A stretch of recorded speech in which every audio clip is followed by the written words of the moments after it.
Welcome everyone to, thank you for our partner TTNIC for that presentation on the process being followed by schools and education institutions to set up.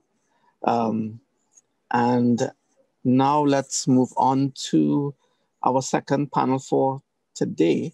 I'm Tracy Hackshaw. I'm the moderator for this session. I'm Chief Executive for TFH and Associates, and also have been involved with the TTMAG for some time. The session that we're going to go into now is titled Digital Entrepreneurship.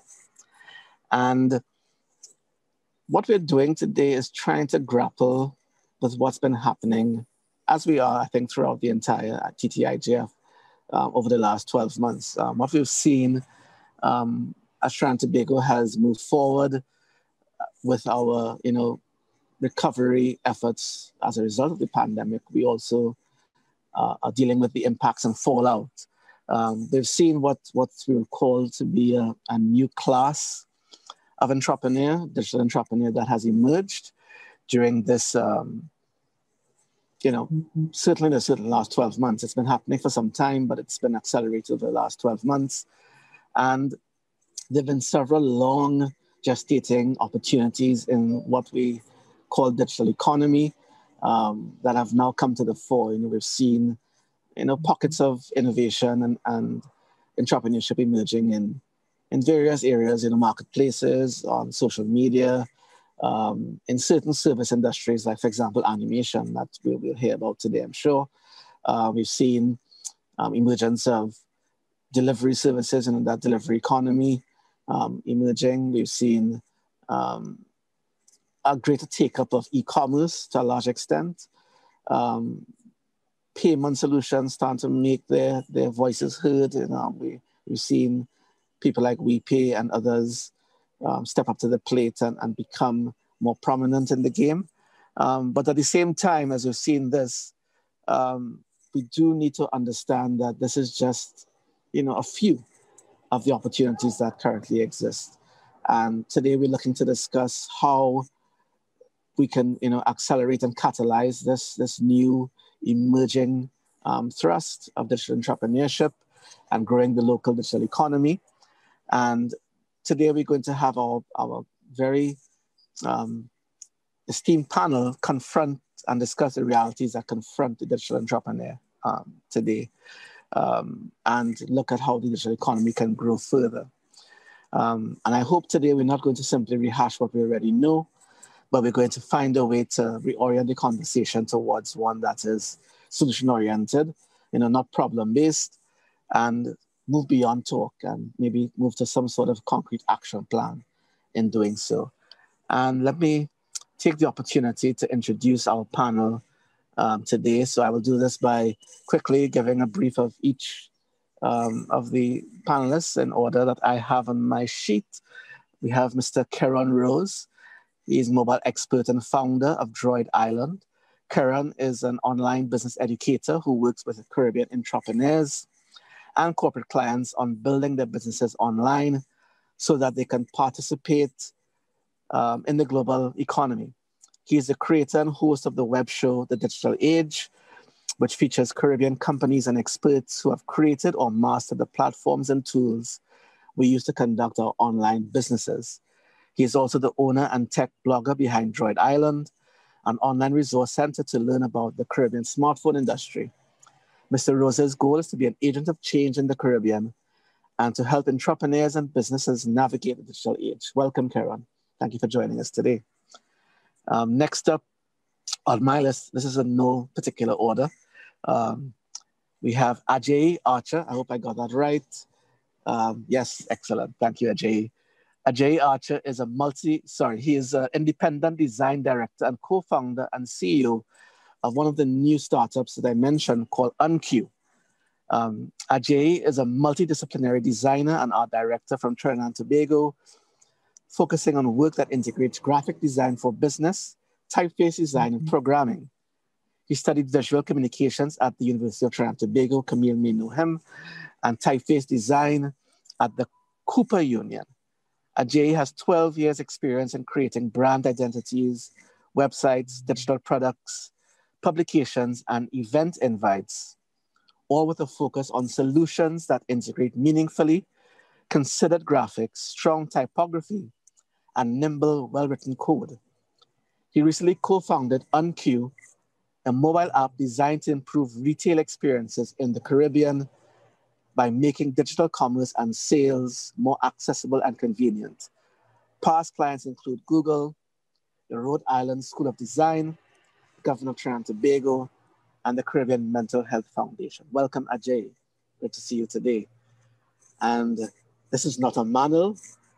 We now have very happy to introduce two very powerful ladies to address us today.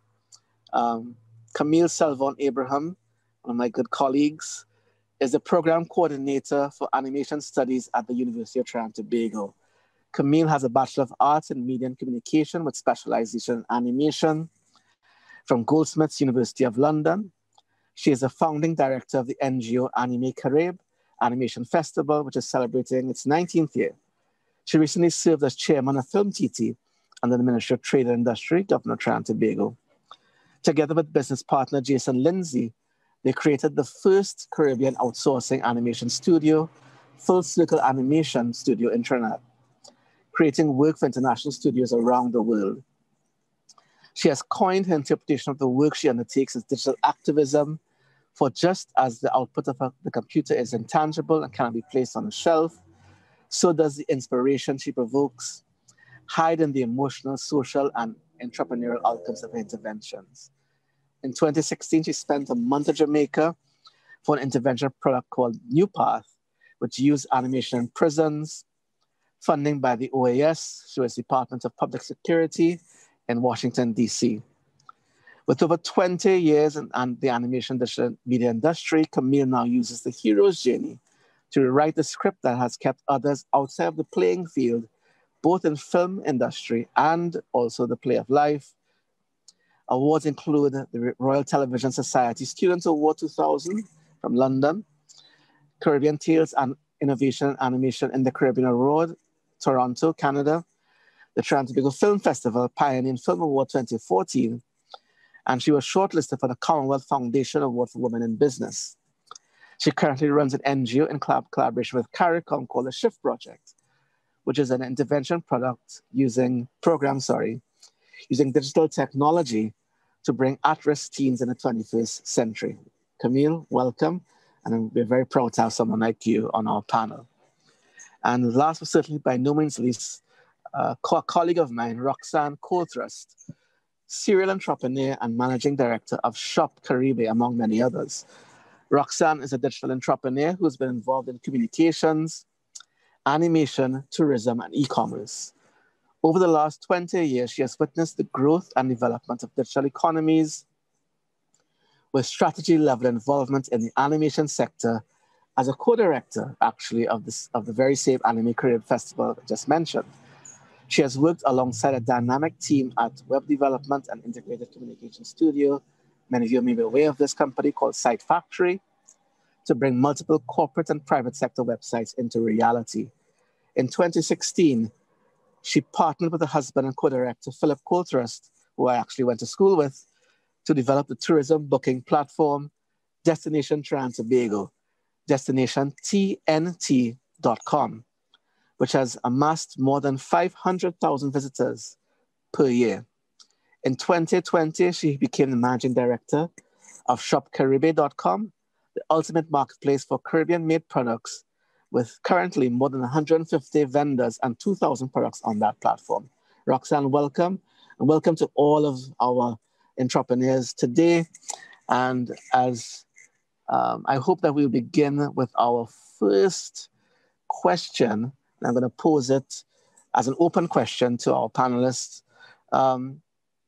What can we do in Trinidad and Tobago to encourage a greater take-up of digital entrepreneurship? And maybe what I can do is start in the reverse order in which I began with the introductions. And maybe I can ask Roxanne to open the discussion. Roxanne? Yeah, that was a neat trick, Tracy, neat trick. Last up, first in, right? Well, thank you so much for having me on the panel this morning. And every time I speak, I just want to take a moment and ask for us to remember those persons who have succumbed to the coronavirus, and a moment of respect and positive thoughts for the brave efforts and energies of the healthcare workers. They're the ones out there holding the door for us. They're the ones who are, keeping this thing at bay. So I always just spend just a little moment. Thank you. So in terms of, how can we encourage a greater uptake of digital entrepreneurship? I've been seeing it growing over the last 20 years. You have all sorts of minds, some fantastic minds out there now who are coming up with some fantastic projects. And I feel that how can we encourage a greater take-up? It's really about creating an enabling environment. It's really about encouraging that development. It's about collaboration as well. Sometimes we don't collaborate enough. Sometimes we just kind of go out there and do things on our own. But you know what? You always have to find those who've gone before. At the time when we started doing web development in Trinidad and Tobago and the Caribbean and then worldwide, we were one of the few web development companies. Now, fast forward 20 years, you have, young business people calling themselves technologists, so they're doing similar things. What are they doing? They're embracing technology. They are finding a way to work with technology. And that's a fantastic thing. I think digital entrepreneurship is the way to go. We are on the cusp of something phenomenal. And so we have to find ways that uptake comes from collaboration. That uptake comes from, reaching out and creating an enabling environment. I'm seeing some interesting things in Trinidad and Tobago. There are movements towards, giving tax breaks for digital economy, digital companies, for companies that are developing bits of technology. So that's creating the enabling environment. What we need to do now is to fast forward and make sure that those opportunities are real, that I can really call someone at the VAT office and say, hey, here are my earnings for 2020. Is it going to be applied as a thing? Is it going to be applied as an overall, I think they say there's a clearance of a certain amount. So we need to the enabling environments are there, but we need to now push them forward to make them operational. And that's the key thing that's going to help us to move forward. Thank you very much, Roxanne. That's an excellent, I think, a nice, optimistic and broad brush take on this. Camille, using the same order that I just started with, perhaps maybe you may want to zero in a little further on your understanding of what we need to do in this country to encourage a greater uptake. And maybe what you can do as well is bring some of your own experiences to bear on this response to the question. Sure. So I can't move forward until I talk about your beard, Tracy. I've never seen that, and you look fantastic with that beard, okay? I just needed to put that in. So, I mean, everything that Roxanne said, of course, is very relevant. But one of the main things I think that needs to be recognized is that digital entrepreneurship, Tracy, as you so nicely put it, is new. And this may sound, okay, that don't make any sense, but it is new. And the reason why it's new, it's because it's exponential. It's constantly changing now. So it's the future is that this technology that is affiliated to entrepreneurship will almost always be new. So we always have to be, trying to find solutions and be open to new things, right? So that's one of the first things. And because it's new, there's often a young intake with digital entrepreneurs, right? So which means that there's a certain amount of hand-holding that needs to happen. Whether we like it or not, there's a certain amount of hand-holding. And I always compare it to the oil industry when the oil industry way back first started. Institutions or the state didn't build oil refineries and then say, okay, you all figure it out. No, there was a long-term investment in that new industry way back then. So therefore, the same thing needs to happen with digital entrepreneurship. We need that kind of support needs to continue. So there's a certain amount of hand-holding. The other thing is that we also need to, when it comes to institutions that are investing, you know, whether it be state or businesses, often what happens is that we have first phase funding or first phase investment, and then it ends. And that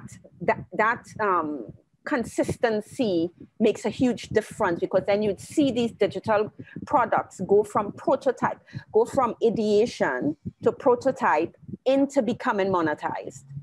And often that full 3-phase or whatever 4-phase support is not there. And I think we need to kind of really look at that too. The other thing I think is important is that we need to understand that this is fluid. We have a fluid industry. It changes constantly. And it's also one of the reasons why I'm so happy to be on the education side of things. Now, with the education side of things, it's a sort of a double-edged sword, because you're dealing with academia that is very, very static, right? And very much based on you know, those structures. And this particular area is very, very fluid. So often, I am in that space where I'm frustrated in my own academia.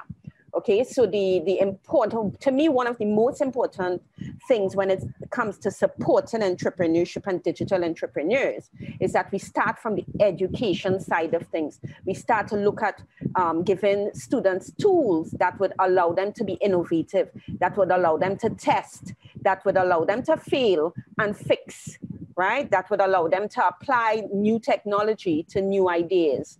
And of course, this has impacted a lot on the program at UTT because we've approached the program over the past 15 years as being fluid, as being open. Things will change. And that came from the support from above, whereby we were given the opportunity to create a program that was very fluid, even before COVID happened, right? So now you find and I'll just end quickly with this. Now you find the programs that we are building at the BFA. We now have a BFA in Digital Media Studies. In there is actual programs or courses that are part of a workspace, so that the student is thrown into a studio. The student is thrown into a situation where they have to use technology and they have to solve things with technology. So with that, that's kind of where I see where we're going now.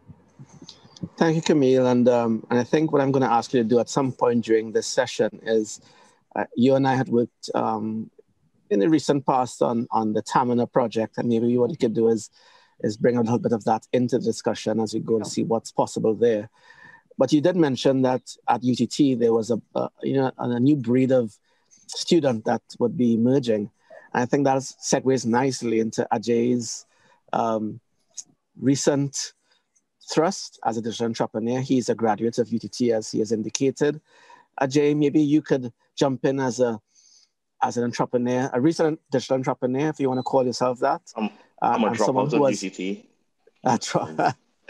Well, that's fluid. That's fluid. Just to be mad clear about how it is, yeah. Like I left school so that I could continue working. But that's one way. Yeah, let's do it. Go ahead. I would say that I'm sorry to be the not voice of huge positivity, but I'm sure that's why I'm here anyway. I think that when I think about the uptake or the whatever of digital entrepreneurship in Trinidad, it starts at the infrastructure level. I think that if we start talking about entrepreneurship, we have to talk about money. And if we're talking about money, we have to talk about the people that manage money and manage the processes around money. Like until we overhaul banking across the board, digital entrepreneurship will be a challenge. And the challenge with overhauling banking is not a technical one, it's an infrastructural one, because the people who are, for example, in charge of those systems will have to get fired for us to move forward. Like there's going to need to be a new guard in terms of like e-commerce. And what are you going to do? This guy was working at the board of, for example, Royal Bank or whatever, for 50 years. Is he going to get fired so that we can have an online banking API? He would have to be. He was going to have to walk away from his stock options. He's going to have to walk away from his benefits. And the reality is that there is no incentive for him to do that. And I think that that is the challenge. The challenge is that infrastructurally, there is no actual reason for the banks to give like two hoots about e-commerce in the Caribbean, because as far as they're concerned, the system that they have right now works, and it has worked, and it will continue to work in their favor. Opening up industry and commerce digitally means that you are leveling the playing field in a way that I don't know that a lot of our established systems are quite ready for. I don't think that the challenges that we have, I think that the points that Roxanne brought up about enabling are very true and they're very right. But I do also think that the enabling, we have to talk about who's doing the enabling and who's responsible for the enabling. And when we talk about that, the conversation has to come down to the infrastructure. So it has to be a central bank conversation and a private bank conversation. Like that has to start there. And it's not that we don't have the resources or the infrastructure or the minds locally to do that. The challenge is just that somebody has to get fired. And unfortunately, nobody wants to walk away from their high-paying job. And a lot of the people who are in charge of these systems have been in a position of what I would call relative comfort. You know, we're talking about IT managers who've been in a job for 15 years. Are you really going to learn the infrastructure around a whole new API? Like, are you going to do that? Because you're going to have to lose your job, unfortunately. And I think that the challenge that we have is, on one hand, the infrastructure isn't set up in such a way that there's this fluid transition. I think that in other economies, for example, I think we love to model the US economy around startup culture. And I think that it's a flawed position to take because we don't have the populations to support those business models. But I also think that something that we can take away from the American startup culture is that a lot of those companies that we see as luminous figures inside of their digital space were companies started by people who had to kind of figure it out on their own. And they figured it out on their own because they had the basic infrastructure in their hands. I don't think that we need to mentor people to become digital entrepreneurs. I think we just need to give them the space to do it. I think that we have enough people who are, one, in need, two, smart and resourceful, and also see a problem that they can fix.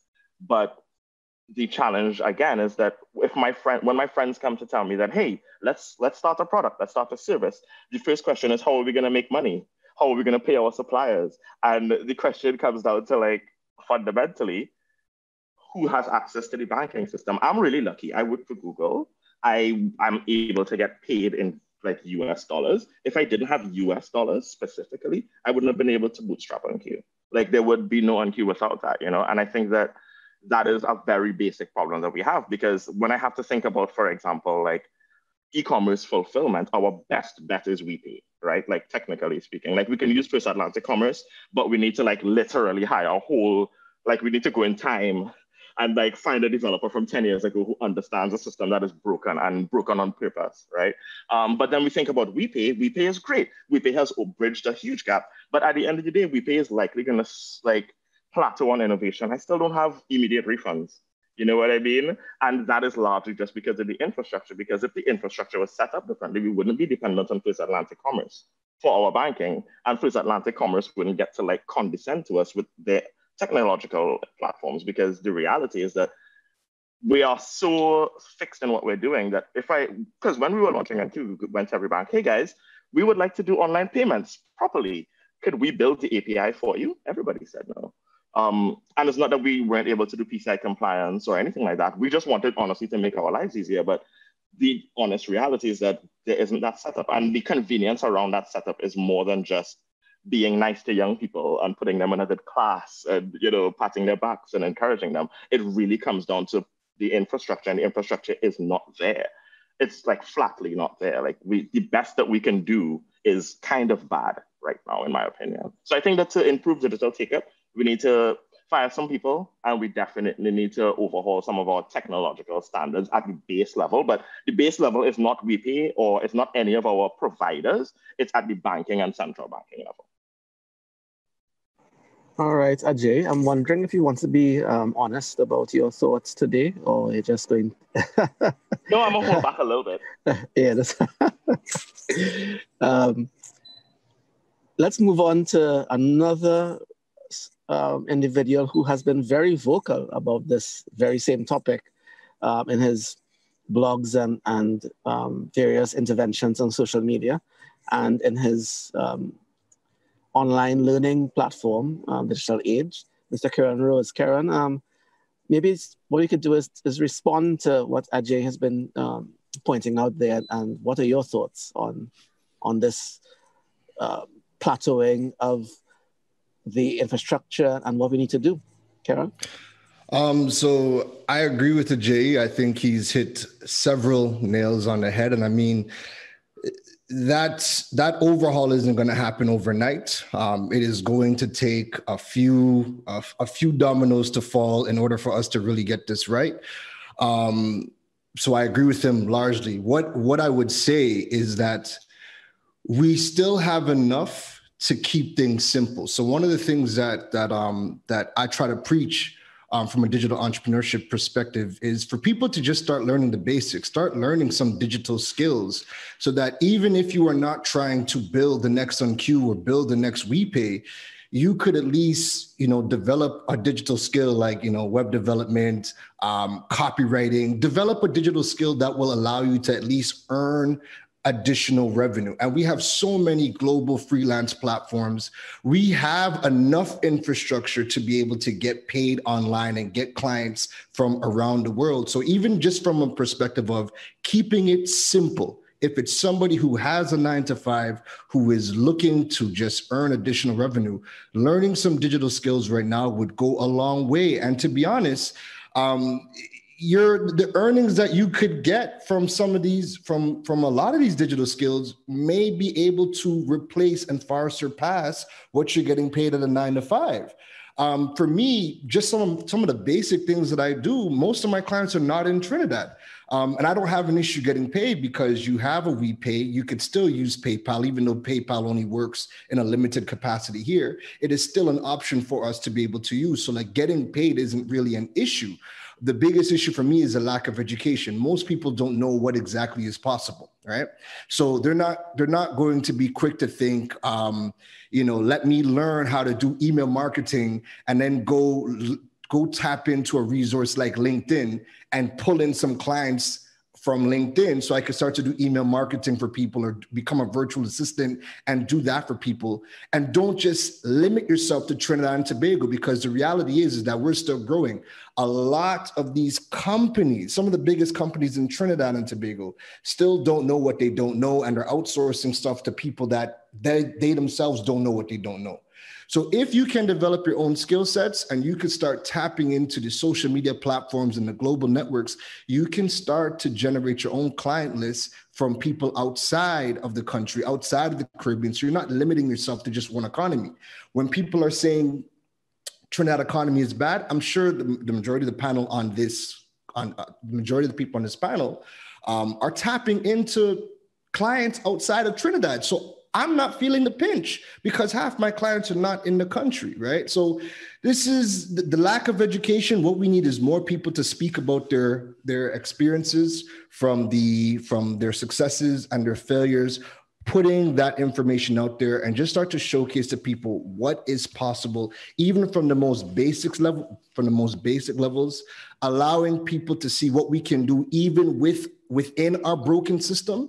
That would at least give people the leg up to at least survive until, who knows, Agyei, maybe, in 2 years, somebody does get fired and the system starts to fix itself. But until then, there is still a lot that we can do even within this system. And that's one of the things that I want to impress upon people right now. Jump on Google high income digital skills, jump on any one of these platforms online to learn these skills. You're not limited to UE. You're not limited to you because they're not even going to be teaching you the latest in digital trends and digital skills.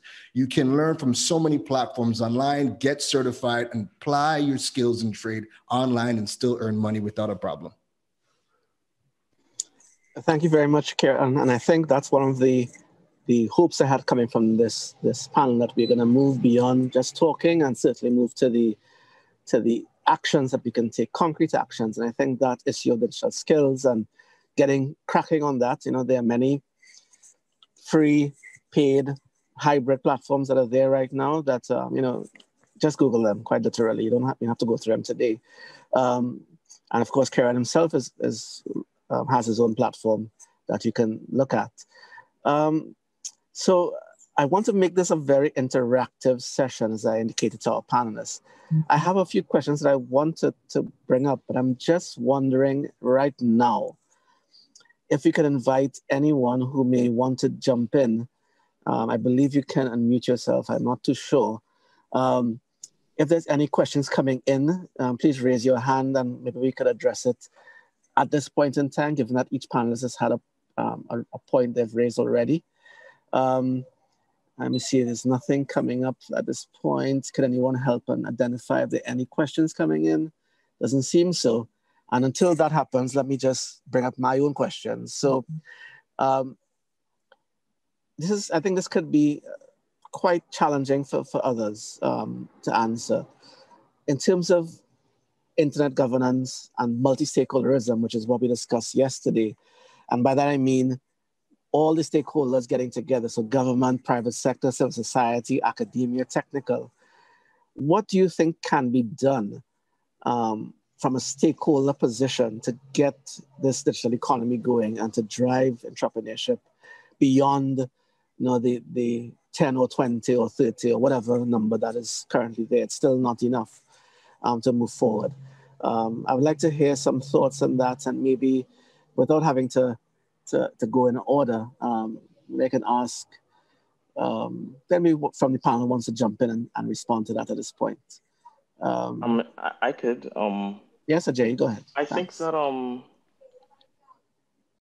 mean, it does come back to the same thing I was saying before, but like the government stakeholder in a country like Trinidad, where everything is administrated by the government,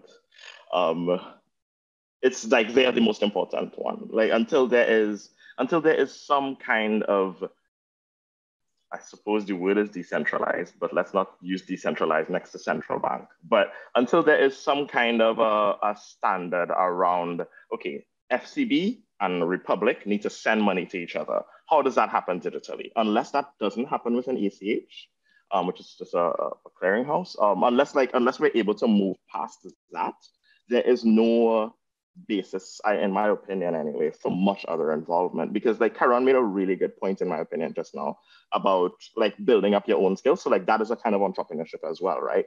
But if we talk about like contributing to like the local GDP, and we're talking about like making money inside of Trinidad, that is not a Forex conversation. Like that is about a generating TT in TT kind of conversation.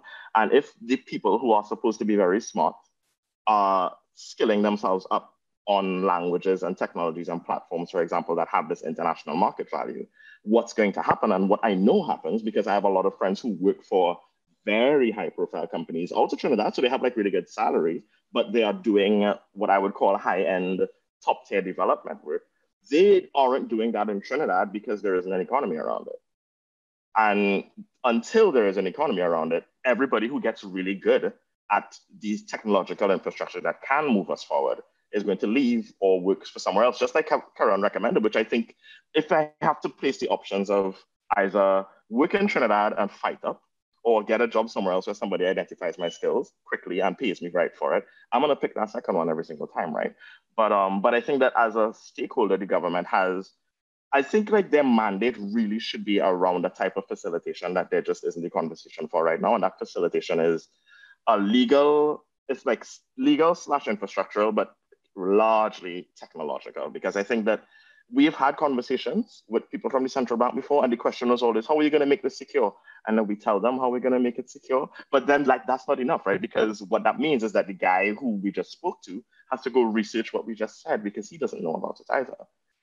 And like, it comes back down to like the governmental, like until he says yes to it, we're not going to be able to transfer money from one bank to another seamlessly. That's not going to happen. We're not going to have things like a Cash App.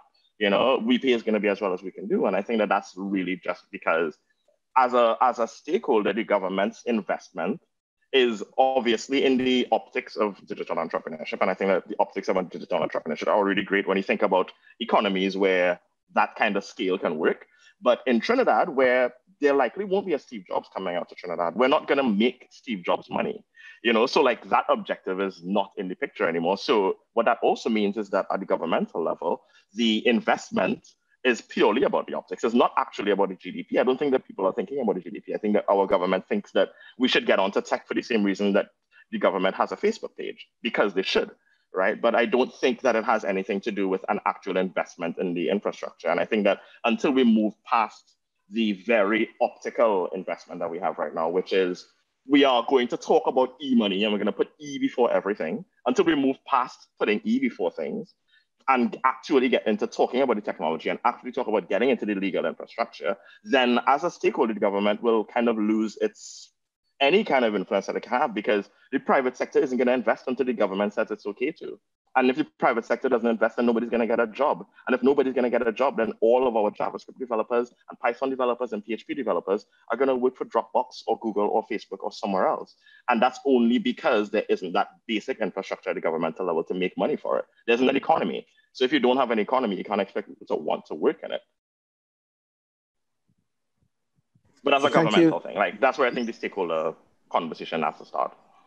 Thanks, Agyei. And yes, so I see Camille wants to jump in, and maybe Camille, there's a question in the chat that you probably could segue into as well. Sure. It's asking, which of the stakeholderisms do you subscribe to in terms of government or any type of these? Do you think there's a role for any one or many of these stakeholders? And I think as you're jumping in now, perhaps you're gonna address some of that in any event. That is a very painful question. I'll do my best to answer it because I've been doing this for 20 years, right? Trying to get those same stakeholders to recognize the value of the digital economy, digital enterprise in a whole. I think we recently started seeing digital service as, something of value. That started to happen, yes. But from where I stand and the experience of over the 20 years, I will agree with Keron. I will agree that we cannot look in if we want to really be financially successful on that level. We cannot only look in, we have to look out of Trinidad and Tobago.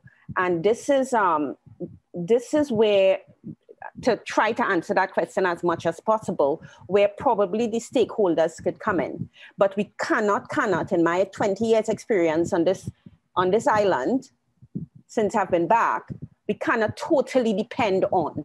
So there has to be some codependence. So I'll give you an example. With the studio, Full Circle Studio, we would, a lot of our jobs coming through external studios. So there's, like Keron, there's no issues of money coming in, but there's of US coming in, but there of course are huge issues of US going out. So we have to find a way to fix that, because if loads of US coming in, what is the problem? And these sort of economies, gaming is a multi-billion, and I know of gaming, small gaming studios here who are bringing in US dollars, endless US dollars, right? So if we're seeing that this is actually bringing in the foreign exchange that you have put up there as part of your pillar, that these small organizations supposed to be bringing in US, then this is where the stakeholders should come in and say, well, okay, what can we do to fix this situation? The other thing to add to that regarding the collaboration and the stakeholders, I'll give you a quick example. For Anime Caribe last year, it was our 90th anniversary. Tracy, we're celebrating 20 years this year, not 19. So in our 90th anniversary, we had the huge issue of not getting the funding that we normally get for COVID, because of COVID, and also because of the fragmentation. People weren't, in the same space. But what we had to do was literally create a system of, and this was thinking on our feet, a system of a digital cooperative, which is what we termed it. A digital cooperative where we had people who were doing AR, people who were doing VR, people who were doing animation, gaming, web, you name it. And we all came together and used the Anime Caribe platform as a way to promote ourselves. We had about 12 small micro enterprise, digital enterprise. And out of that, we were able to pull our resources, and because we had to go online, our audience increased by 500%. And that is because those digital heads came together and said, you know what, let us share that 500% growth, and we all did. So it really is about thinking outside the box. And I will agree with Agyei. Some people will probably have to leave the planet for some changes to happen.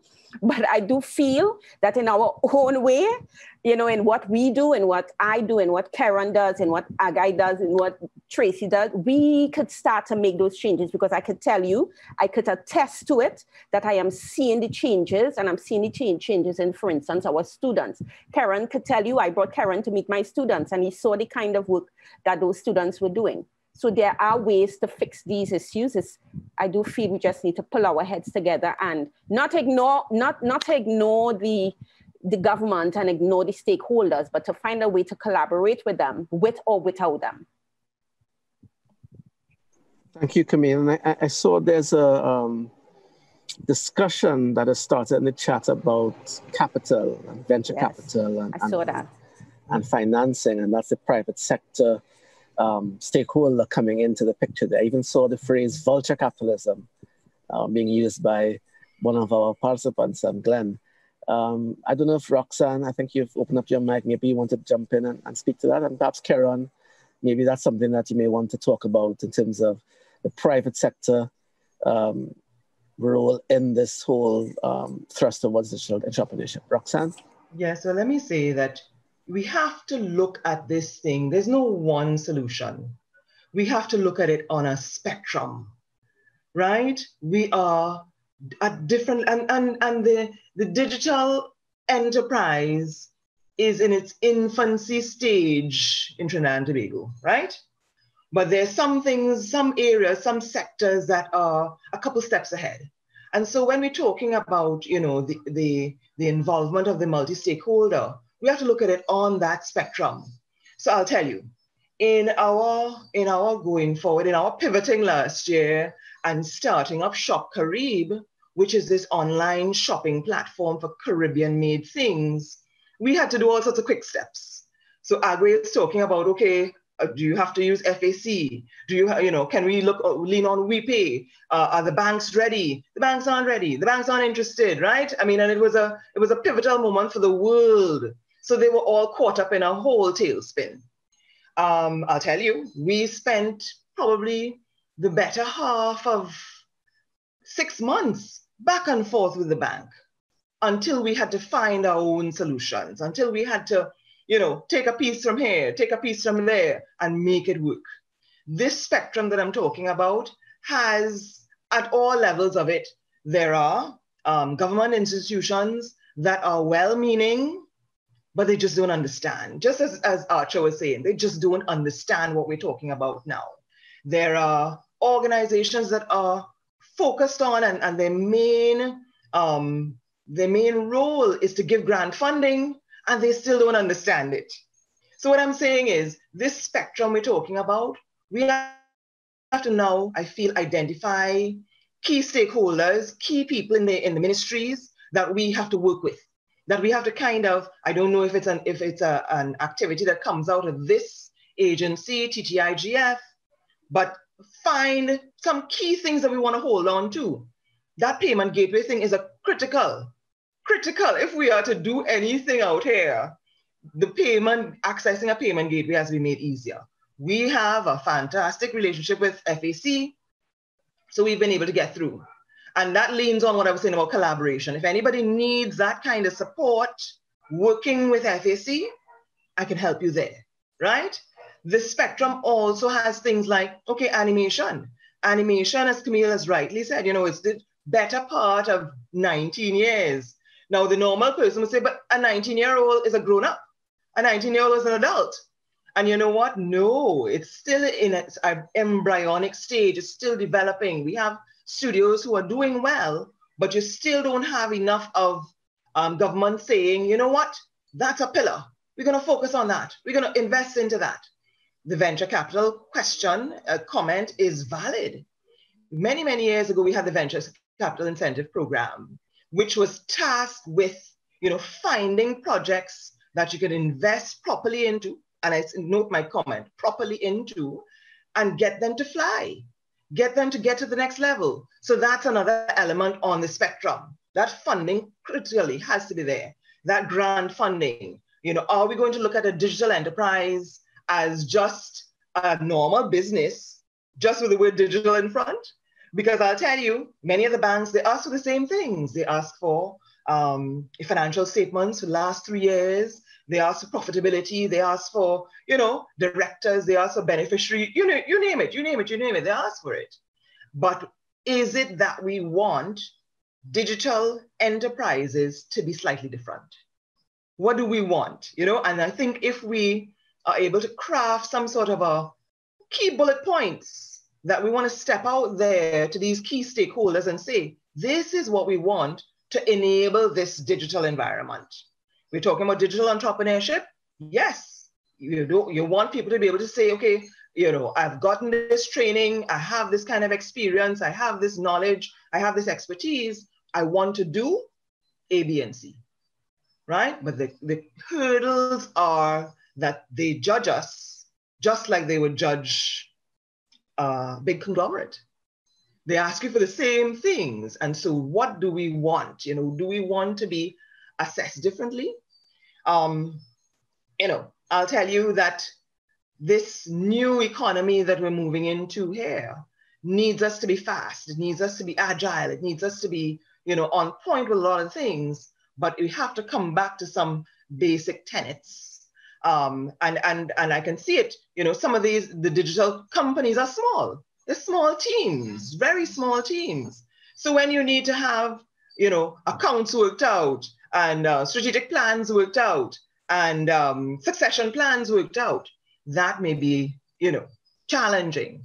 So we maybe have to come back to some kind of cooperative operations. You know, Camille mentioned about that project that we did for Anime Caribe Festival last year, where it was at least 8 different entities coming together for a purpose, right? Cooperating and providing and collaborating with our resources to one end. But I would love to see us come up with some sort of a plan, step by step, as to what we want, where we want government to help us, where we want government to fall in. On our shopping, we found that, yes, people are buying, but then we're met with duties and taxes. Products out of Trinidad and Tobago are met with duties and taxes in other countries.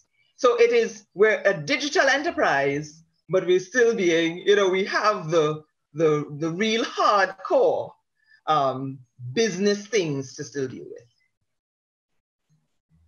But I think that is one more concrete action that seems to be coming out of this discussion, some sort of cooperative platform, some sort of shared learning, shared experiences environment. And I think that maybe that's something that we could take note of as TTMAG and maybe those who are on this meeting and those who are watching. So over to Keron. Keron, I'm trying to add more load to your to your response. A question also just came in. If you look at the chat, you'll see it's asking about intellectual property theft and what is the role of the entrepreneur and this, I guess, the stakeholders and something like that. So I know I threw on you the idea of venture capital and what's going on there, the private sector. And now we have this question about what do we do about theft of intellectual property or theft of your business ideas in this space. Thoughts on that, Keron? I'll try to keep it short so we can move on to the next. I know time is running low already. But one of the things that I would love to see the stakeholders do is, so, okay, for me, I've had the pleasure of, I grew up in Canada. I lived there for 29 years. I've only been in Trinidad a couple of years. One of the things that the majority of my friends back in Canada look at me for is the fact that you can live in the Caribbean, work remotely, and cost of living is 10 times cheaper here. And it allows me to experiment in ways that I could never do in Toronto simply because cost of living is so much higher. I thought what Mia Motley did with Barbados in inviting remote workers to Barbados from countries like the US, I thought was brilliant. And I was waiting for the Caribbean chorus to start saying, hey, well, we're going to do the same thing. We're going to offer you a 1-year visa, companies because everybody's working remotely. And if you're here, even if you're sending money back to the States, you still have to spend a percentage of your money here because you're living here. So if we could open up that same lane and start inviting remote workers, because what you'd see online is there's a lot of discussions for where's the best place for digital entrepreneurs to base themselves. So like you'll hear Bali come up a lot. And why does Bali come up? Bali comes up because, again, cheaper cost of living. If all I need is my laptop and an internet connection, again, we are luckily to be in a place where it is so much cheaper to live in Trinidad than it is in most of these countries in the world. So I would love to see the government go down that route of starting to invite remote workers to come live here, rolling out the red carpet for digital entrepreneurs to come here, base themselves here. And that would automatically start to bring in some foreign exchange. And also, we would just be able to fraternize with people who are doing bigger and better things. Because, if I see Tracy sometimes in Starbucks, there's a lot of people I've met in Starbucks who that's just a common meeting ground. And just simply seeing somebody from the digital space and sitting down and having that chat, you don't know what opportunities can roll up. So if we're getting that kind of talent to come in and just be within the fabric of our community, that will just start to help us as well. Another thing I would love to see is the governments, even if we're not creating the technology, I would at least like to see the governments reaching out to, I'm just throwing this out there, but reach out to an Amazon, see what kind of company we can get to bring some sort of operations in the country, provide them a tax break, see if we can get them to employ local people, but you have to bring in somebody, bring in a company, bring in somebody who is doing something, get them here so that we can start to generate more foreign exchange for ourselves.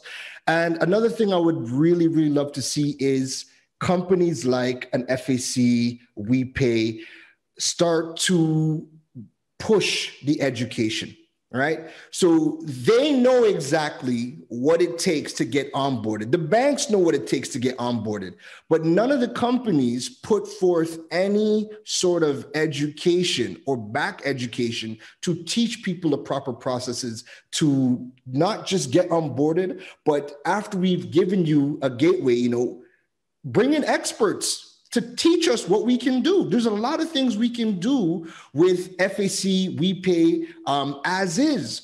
But again, most of us who are now getting into digital entrepreneurship don't know.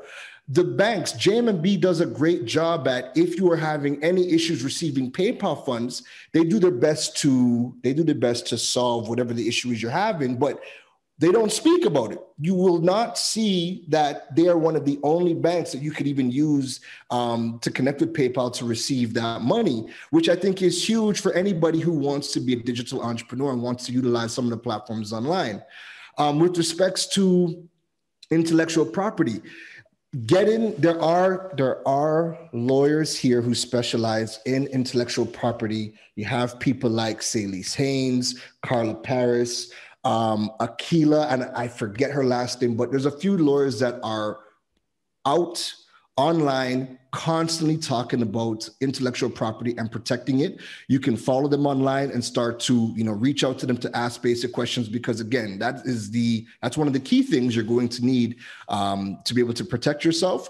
I can't speak to it. However, I can point you in the direction of the experts who can guide you on it. So you can go ahead and follow Celise Haynes, Carla Paris.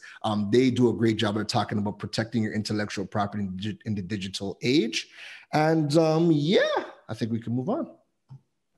Well, thank you, Keron. And I'd just like to quickly, I see Dev has his hand up, so I'm going to go to Dev in a moment, but just address that question about governments bringing in, what has been called anchor tenants in the past and whatever you want to call them now. As many of you on this discussion, Camille, Roxanne may be aware as well, those things have been, I guess they've been half measures. So we've seen, I'm personally aware of quite a few attempts being made by government to brought in Google and Facebook they've been here, they've seen Tamina, for example, they've done the thing, but it needs to be taken beyond a technocrat level and taken up at a high political level, and that's obvious. I think Camille will be able to express that, and even in her field, they've brought in firms and larger companies to look at Trinidad and Tobago, and maybe there's been some success there. So we'll leave that to have Camille address when she comes in next. But Dev, go ahead and let me see what Devanan would have to say. Devanan?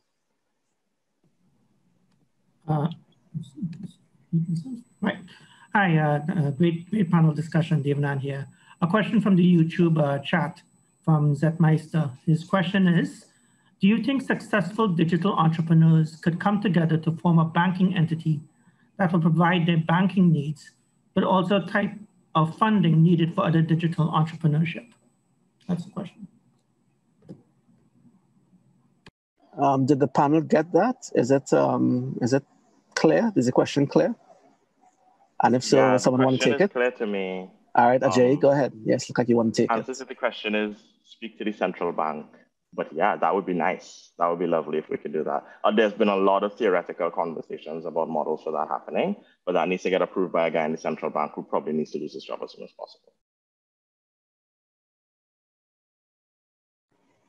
Is there anyone else who may want to address it? Keron, Camille, Roxanne, or you want to leave that alone for the moment? I think we're leaving it alone. And Camille, maybe that I could move on to you. So I sort of kind of teed you up for a discussion on Tamina and what's been going on with the government and what they've been doing.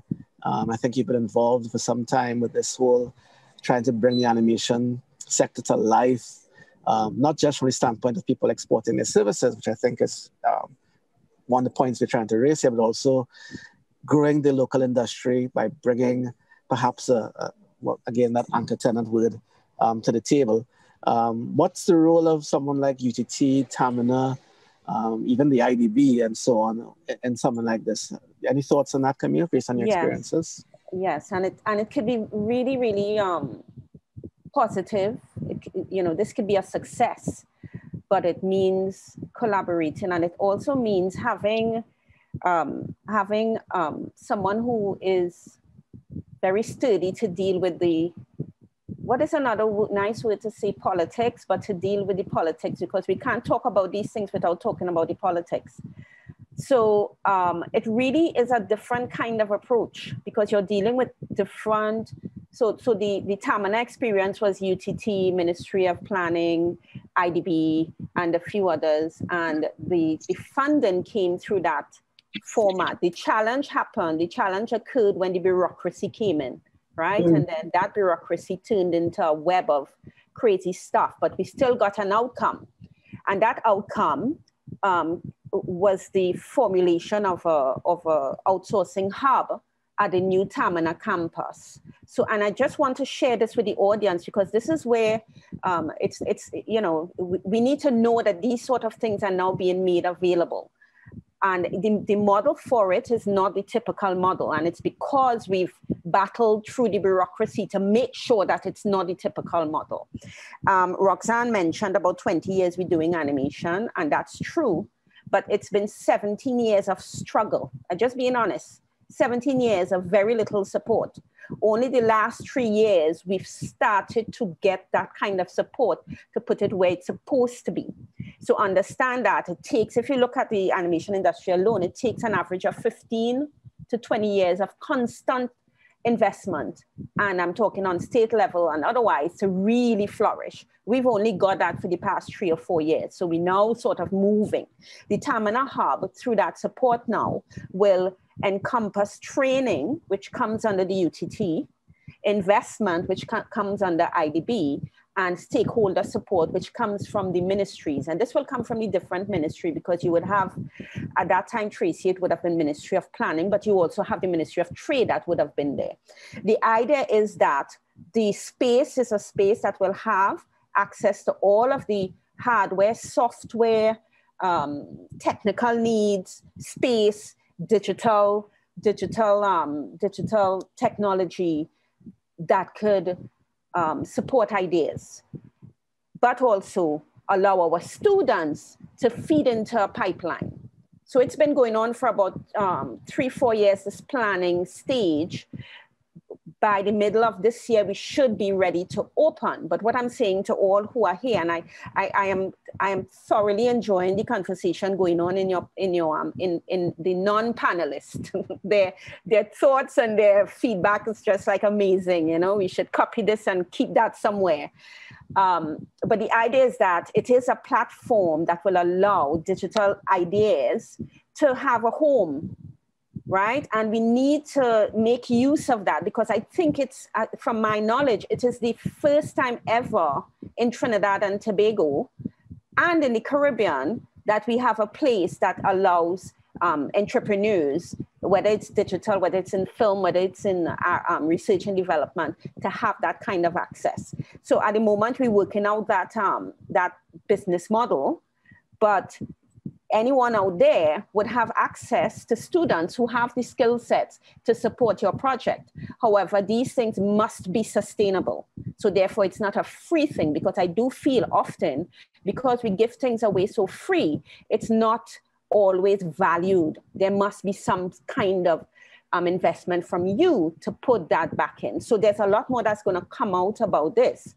But what I'm saying is that we've been able to pull all these different elements and create almost a new model that will allow some kind of movement.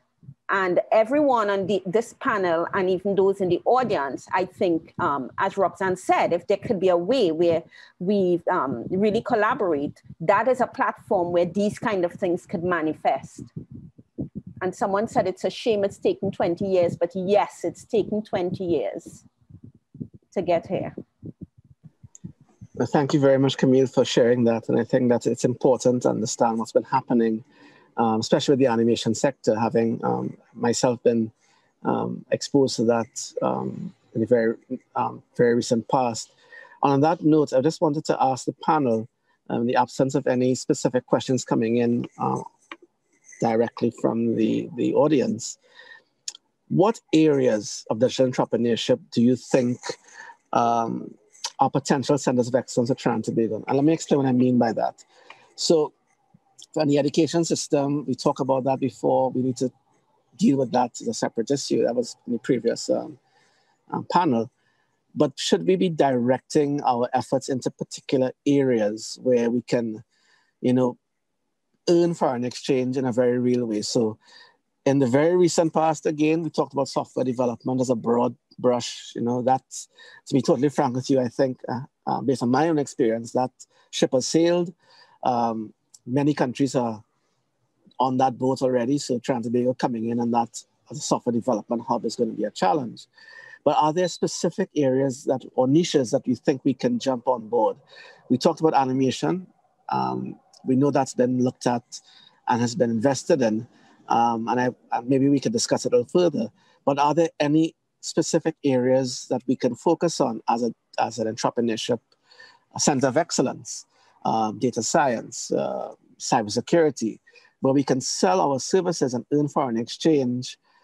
As you know, that this is a digital space is primarily remote based.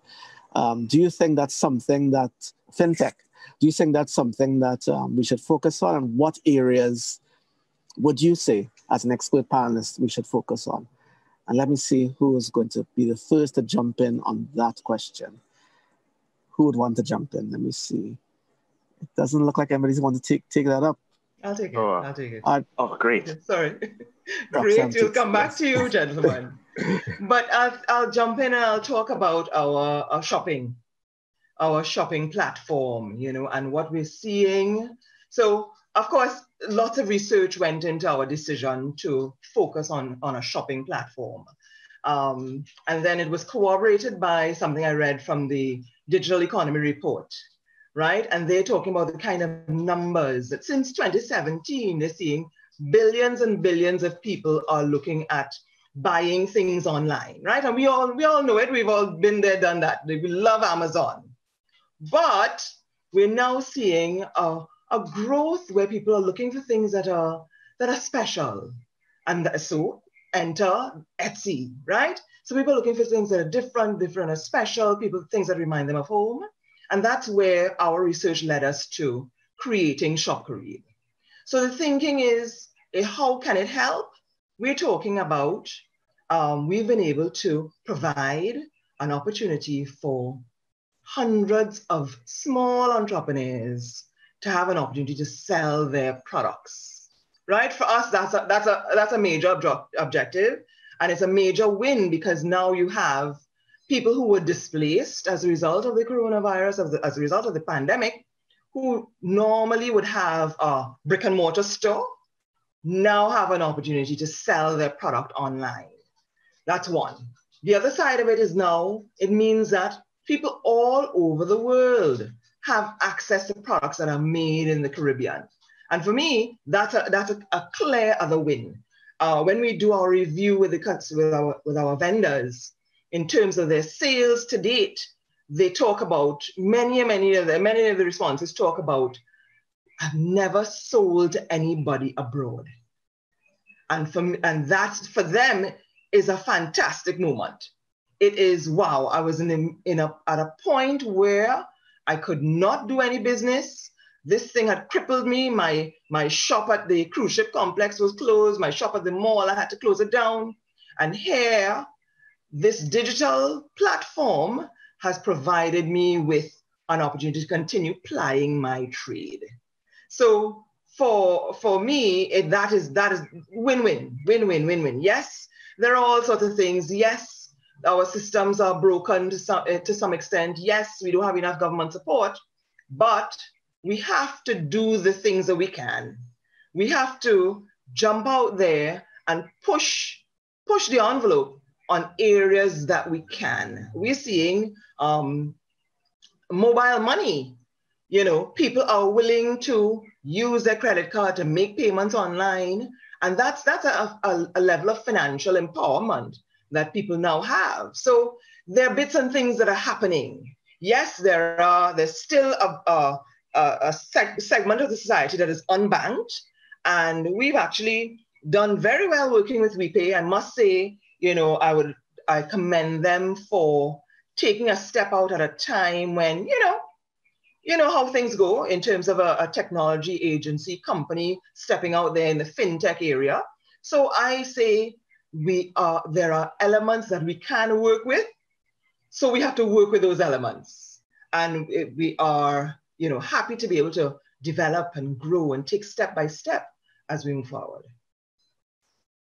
Thank you, Roxanne. And yeah, I really think that we need to really take a very close look at exactly what our expertise and where we can really add value and ensure that we don't just jump in at the masses and contribute in small pieces. We should really be looking for spaces that we can really take the lead and whether it be marketplaces or whether it be offering digital skills and services. I think that's really important. And Agyei, I'm wondering if you had anything further to add to that, or any of the other panelists. You tried to jump in when I was forcing everyone, but what would you like to say? I think that our shopping app is great. Look it up. But I think that we created Unqueue. I mean, I have been running a studio that has been putting people online and helping them sell stuff online for like a good minute now, right? And something that we've always had a challenge with was the accessibility of our platform. So it was always that you can hire us, but you need 50 grand to start talking to us. And then and then prices kind of move up from there.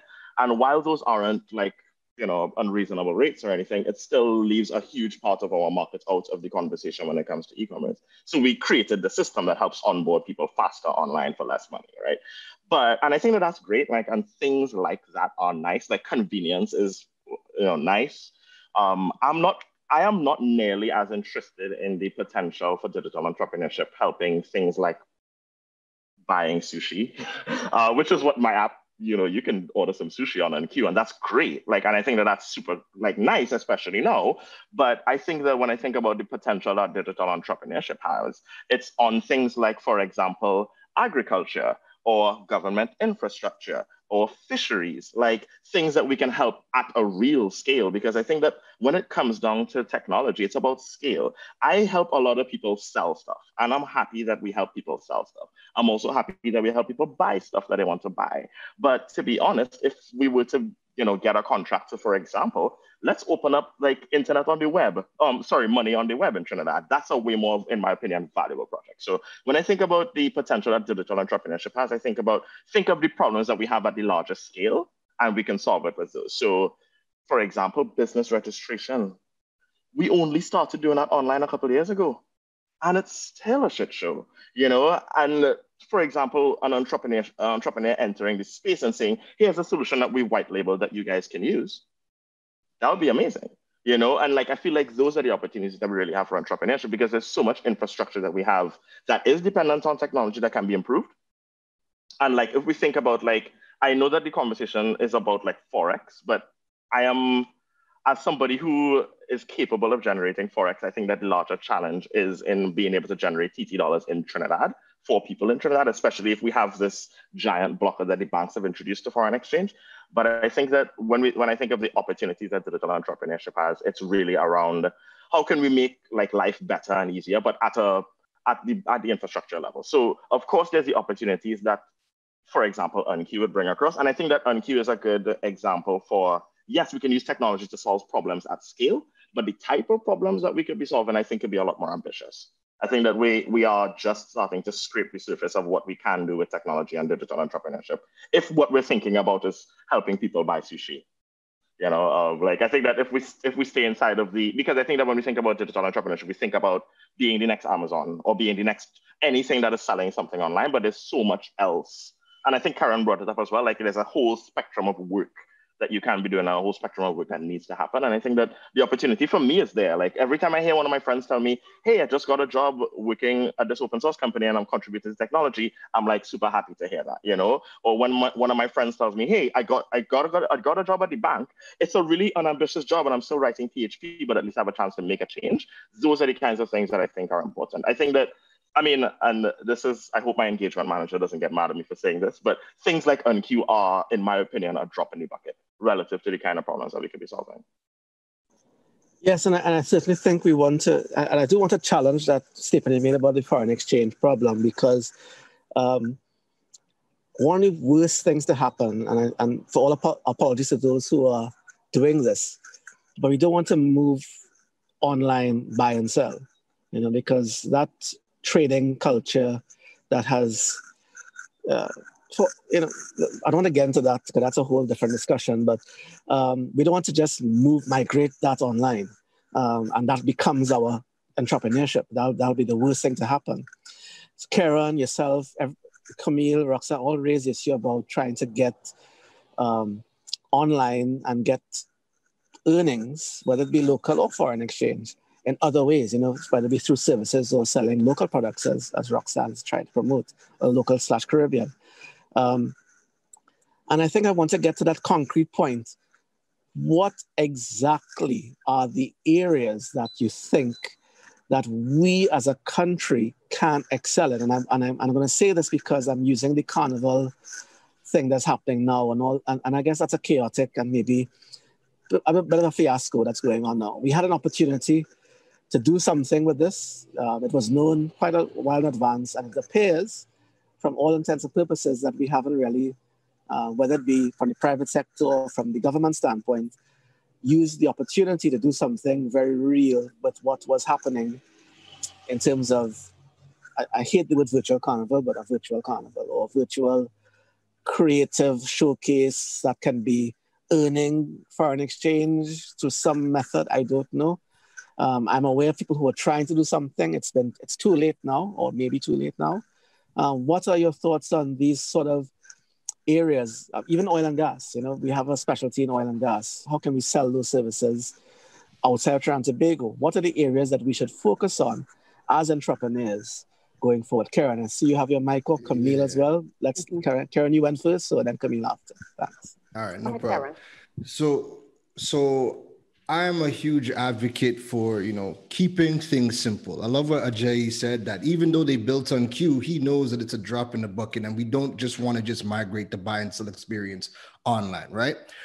Where we really need to focus on, and what I would like to see, is for us to start exporting culture and start exporting our skill sets. So simple things like being able to have somebody who knows how to cook Caribbean food become digitally savvy to start saying to themselves, well, yo, let me create my ebook. Let me go sell that online. Let me create a cooking school and use one of the many learning management system platforms like Teachable, Thinkific, Kajabi, and build an online school and earn foreign exchange. If you start thinking about mass from the perspective of, not just bringing people in to come and wine and jam at a fete, but now you have an online school teaching people how to create their own mass costumes. Like, that's a huge way to start earning foreign exchange and expanding the culture. One of the biggest challenges that I've seen this year was the majority of people doing virtual fetes are not digitally savvy. Like, we're not doing virtual events. All we're doing is streaming live concerts that has happened since the dawn of time. That has never changed. That just calling it virtual hasn't changed what has already been happening. When I think of virtual, the first thing that comes to my mind is you are shipping me a package with virtual goggles and some remote sensors, and I'm now interacting in my own room in a virtual world. We're not doing that, right? So we need people to start becoming more digitally savvy. And there was a fete that happened a couple days ago. And basically, I have somebody who is in Europe right now, and they had approached him to sell to the European market. But here was the challenge, and this is why I'm saying that we need people to start becoming more digitally savvy. They wanted him to sell to the European audience, but they wanted him, in order for them to track commissions, they wanted him to take note of everybody's email that he was sending to the platform to purchase tickets. So my friend reached out to me and asked me, he's like, there has to be a better way than doing this, because, I cannot write down 1,000 emails to track commission. And I'm like, well, the easiest thing is affiliate marketing. I'm like, they have a website, they're selling online. Why don't they have an affiliate dashboard and giving you a link where every time that someone clicks on your link, the commission is tracked? And again, when we went back to have the conversation with the promoters, they've never heard of affiliate marketing. So we have people that want to do things virtually, but until we become more digitally savvy and until people start to just learn some of the basics of, doing online business, it's like we want to move forward, but we can't move forward because, well, we just don't have the skill set. And it's not that we can't attain it. We just need people, willing to step out and willing to learn, because a lot of these problems that we're having are already solved, right? Affiliate marketing isn't new. That's already solved. We can earn foreign exchange, but it's just now people to start thinking digital first. And if you are thinking digital first, if you are as big as Tribe or Rogue, there should be an online mass school where you should be enrolling thousands of people every single year to learn how to create Tribe costumes, right? And that would probably earn just as much, maybe even more money than you bring in a limited amount of people into the country for Carnival. And the only way you can scale is by increasing the prices, right? Digital allows for scale at large. And if we can start thinking digital first, well, the possibilities are endless. Whatever physical product you are trying to create, think about how you could turn it into a digital product first. And a lot of the times going digital is a whole lot cheaper. The logistics is even better because now we're not actually physically shipping out a physical product. People can download it through a wide variety of ways. But again, it's just now adopting the digital mindset first. And in order to get that digital mindset first, we need people who have found successes, be willing to share their knowledge. Each one, teach one, have a blog, put out that kind of content, just enlighten people to show people what is exactly possible, even within the confines of our system. Might not be the best, but there's still so much that we can do. Yeah, well, brilliant, Keron. I think you've hit the nail on the head. Those are my thoughts on this virtual carnival thing. And I've been trying to convince people that it's not about the experience per se. It's about exactly what I said, creating a sustainable product that can actually have been developed even before February 14 and 15, whatever the days are that they're trying to promote as the virtual carnival day. Camille, over to you. But before I hand over to you, we have 12 minutes left. Okay. So I would like to ask you to expound on your point, but we're going to do a wrap up at the same time. So maybe you're the first one to wrap up. So good. Respond, and then you can begin the wrap up, and everybody else will have a few minutes to do a the good thing is point. The good thing is that Keron said everything that I wanted to say, but probably nicer, right? So I'll just add to what he said.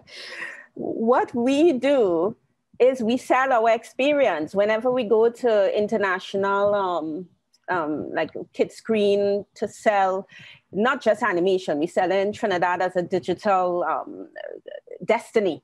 You could come here and, experience that. And we sell it as an experience. Whenever we go to these shows, we carry a hashtag with us. I think we underestimate the power of a hashtag, and we constantly use it. We use hashtag outsourcing sunshine, hashtag outsourcing sunshine, hashtag animate in the Caribbean. We walk with that wherever we go. So we sell the hub experience that if we are to bring, investors here, not only would you come to the hub to experience that technical thing, but you will experience Trinidad as a destination. So that too is what we do. I want to give a quick experience at Anime Caribe to kind of talk about what Keron talked about, which was superb. It's hit the nail on the head. What we need to understand, and what the carnival people need to understand, that they are not experts in the digital media space. They are experts in carnival. So therefore, work with the people who are experts in the digital media. Just because you know of a software doesn't mean that this is what you should do. For Anime Caribe last year, when we pulled our resources, again, young minds, my mind is old. I could only work with young minds. And those young minds came together and they said, all right, let's look into alt space. Alt space is in beta state, but we said, let's dive into it. We designed a three-dimensional space that looked like we were in the Caribbean. And we knew, because we did some tests before, that the older generation, 35 and up, would not really know how to jump in there. So with the people who we wanted to be there, we had some of our students literally take them in the three-dimensional space, into the virtual reality space, because you have the 35s and up that don't want to know, probably even a bit older, maybe about 40 and up. They don't want to know, they don't want to wear this headset, but sometimes you need to take them there. So it was a whole process. Carnival should not be what we're aiming for 2021. What we should be aiming for is 2022 Carnival right now, because it is too late for Carnival 2021 to be a success if you're using digital media, if you're using virtual reality, if you're using that kind of thing. So to wrap up, all I'd say is that we have a bunch of wonderful people here. I am totally distracted by the conversation going on on the side. So I hope that we could, really pull our resources together and make some differences moving forward. Camille, maybe I could just ask, as you're wrapping up, to give one concrete action you would want to suggest, and that for everyone else, I think that's how we could deal with it.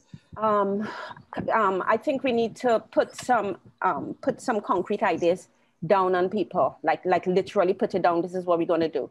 I would suggest the hub that we're working on in Tamina needs stakeholders like everybody here in the audience. So if that could be, and I'm being selfish here, if we could utilize the hub in that way to support the digital economy and digital entrepreneurs, we are a platform for that. Do you think co-working would be something that could happen in Tamina? It is part of the plan, a co-working Excellent. space. Excellent. All right, so let's reverse the order again. Well, half reverse. Roxanne, final thoughts on one concrete action we could take going forward. Final thoughts. I think that we are on a trajectory. It's a developmental, everything takes time. Everything takes time. With the animation example, It took us, yes, 20 years before people start to, 15 years before they start to actually put animation in a call for proposals. You know, we're looking for visual arts, but we want animation, we want gaming, we want whatever. So everything takes time. That said, we are at a point now, we're still new at the point. This digital enterprise, this digital economy, we're still new at it. That the virtual events, the virtual fetes, the virtual parties, we're still new at it. And, you know, if last year taught us nothing, it is, we have to be kinder to ourselves and the expectations that we have sometimes. Yes, you know, we want things to be moving at a pace. We want government institutions to understand where we're going, and we get frustrated. Yes, of course. So that helps us to, you know, when we detail what we want, it helps us to push these agencies forward. I think that's critical, but we have to remember we're still in a very young state, right? You know, I was involved in one of the virtual fetes, and I'll tell you, you're right, just getting everyone on board with what we're doing, how we're doing it, when we're doing it, how it will roll out, what the order will be. That is still, you're still convincing people, and you're still not sure what that is supposed to look like. So as we go, as we grow, I say, let's keep pushing forward. Let's make this a start at collaborating, at, you know, again, conversations, calling on people and saying, hey, what are you thinking about this? Can you help me with this? Do you know somebody? Can you, guide me somewhere? So that we can, in this, as this digital economy unfolds, we have the resources. You know, just on this panel, just from the people who are making comments in the group chat, we have resources available to us. We have the knowledge and the expertise right here that we can kind of pull together and make these things actionable. A comment, you know, a long time ago, somebody told me, you know, you're too action-oriented.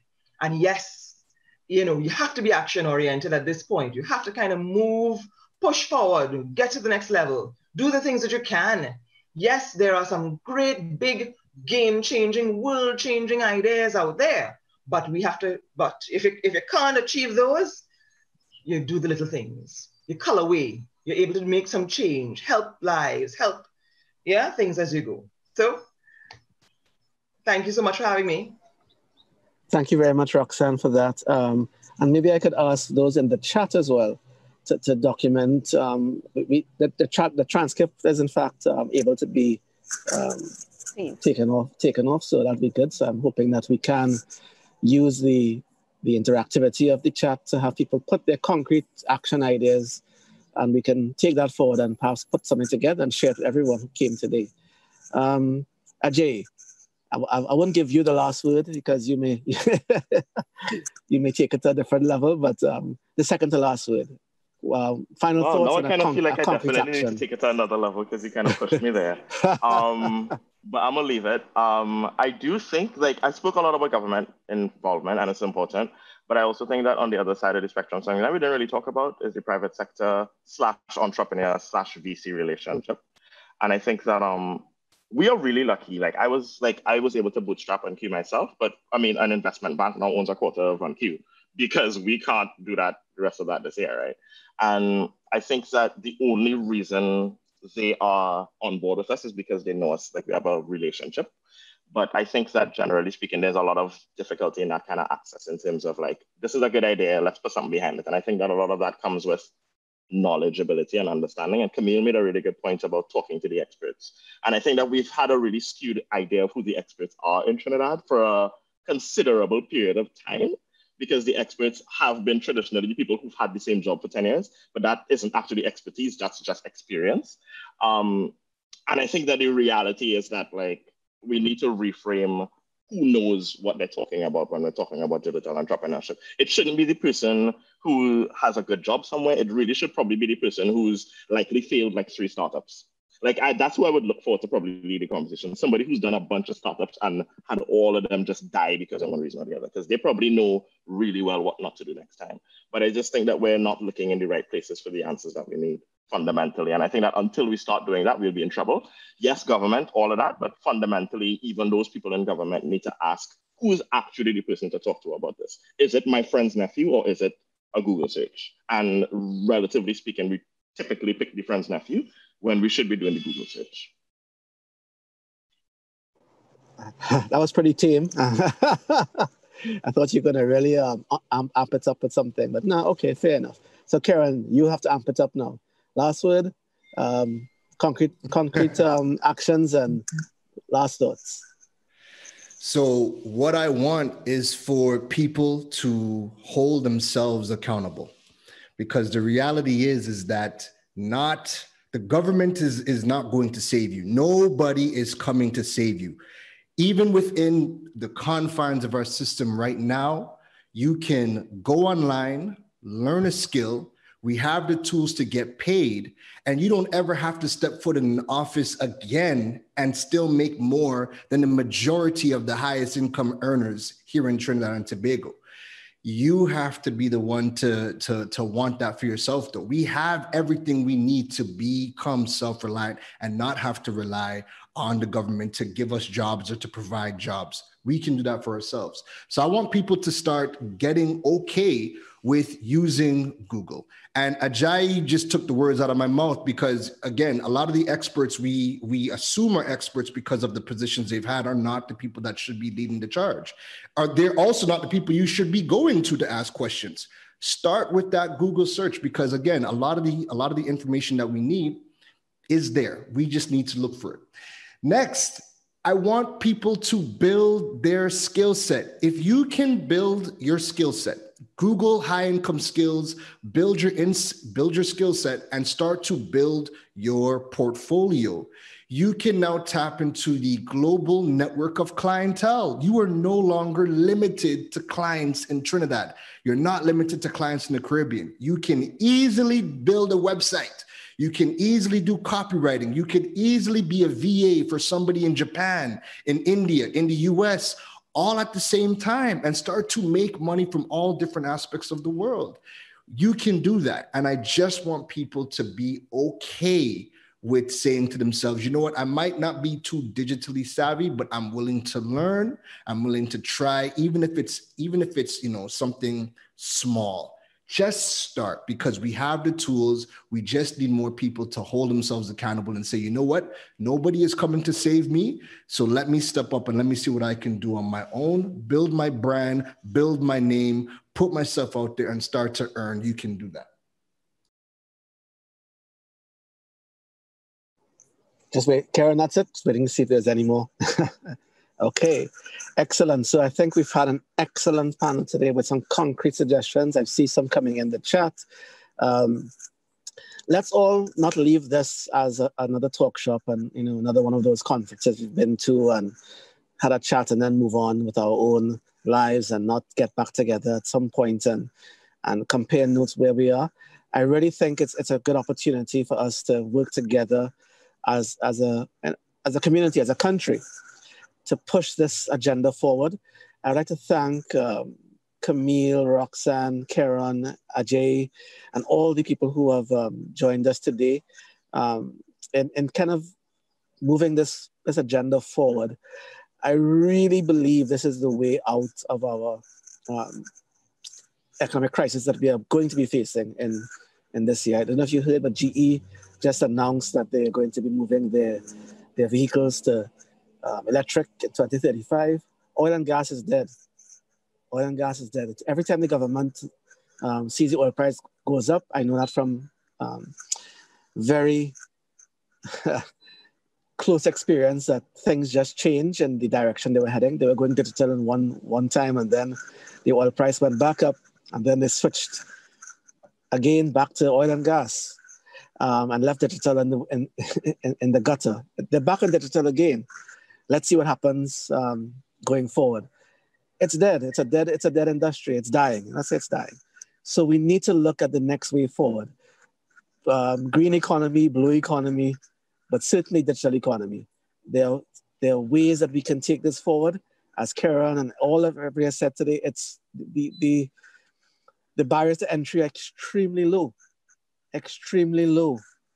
It just takes a little bit of effort to go and do some research, skill up, understand where your niche is, where your skills are. As I told people in the past, if you can do something, go on YouTube and experiment, showcase what you can do. You can cook, you can make a kite. I don't know, whatever it is you can do. Begin building your brand, as Keron just said. Begin building your portfolio. You never know what's going to happen. There's a guy on Udemy. I don't know, maybe I shouldn't call his name. His first name is Emile, who has been making a killing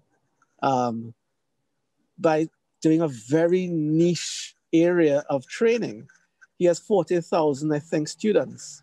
And if you know Udemy's pricing, you can kind of make an extrapolation as to how much money is made on Udemy. There are many ways you can do this. So do not see this as being your, I saw somebody said baby steps and so on. Yes, there are baby steps, but the baby steps can be significant baby steps. You can take longer baby steps than crawling or short steps. Let's go forward together and let's turn the economy around. And I'm not being, I don't want to exaggerate here, simply by doing this. I think it's really important. We all have the opportunity, we all have the ability.